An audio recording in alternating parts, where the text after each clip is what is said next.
There are limited analyses comparing the clinical outcomes of originator follitropin alpha versus its biosimilars.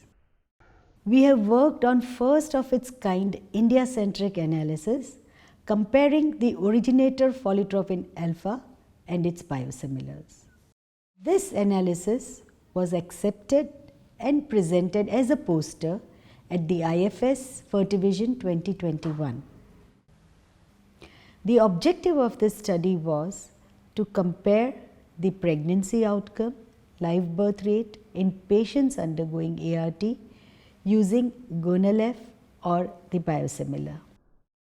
This is a retrospective cohort study from 2016 to 2020. The study population comprised of 364 infertile women undergoing ART, a total of 174 and 190 women who were administered Gonal-f and biosimilar respectively were included in the analysis. Fresh or frozen blastocyst or cleavage stage embryos were transferred.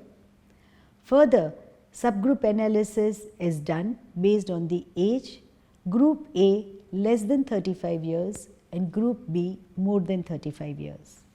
The main outcomes were defined in terms of clinical pregnancy rate, miscarriage rate, healthy baby, that is term live birth with appropriate weight and no congenital anomaly, and the preterm birth, that is less than 37 weeks. In group A, that is the younger patient group, originator follitropin alpha showed higher number of embryos, higher good quality embryos, higher clinical pregnancy rate and higher live birth rate of 41% versus 26% with the biosimilars.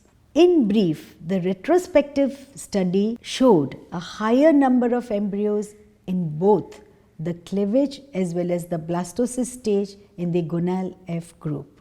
Higher percentage of women had good quality embryos in both the cleavage as well as the blastocyst stage for the Gonal-f group.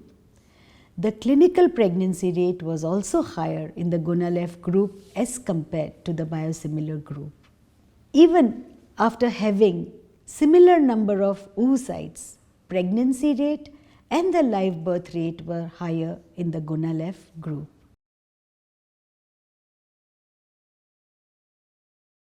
To conclude, the study suggests better pregnancy outcomes with the Gonal-f as compared to its biosimilar follitropin alpha preparations.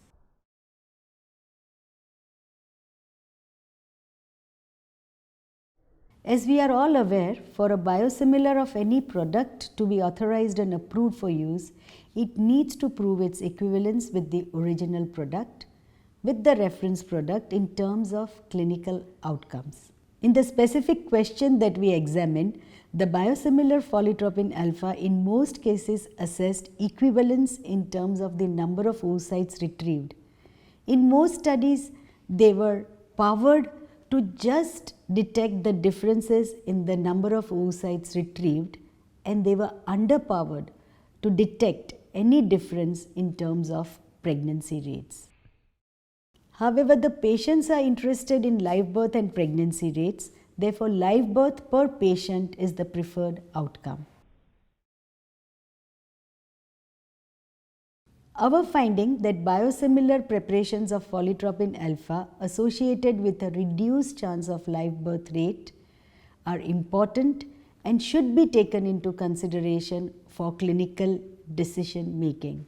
Further studies are required to confirm or refute these findings, but until such studies and such data are generated, these findings can help clinicians when making choices around the treatment of their patients.